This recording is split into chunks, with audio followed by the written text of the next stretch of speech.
पलायतलोचन लोकपते विजयी भव वेङ्कटशैलपते विजटरमणुपषण्मुख पञ्चमुख प्रमुखाखिल दैवतमौलिमने शरणागत वत्सल सारनिधे परिपालय मां वृषशैलपते अतिवेलतया तव दुर्विषहैयनुवेलकृतपराध सदैः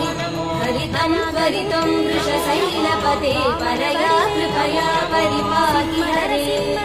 अधिवेङ्कटशैलमुदारमते जनताभिमतादिपदानरता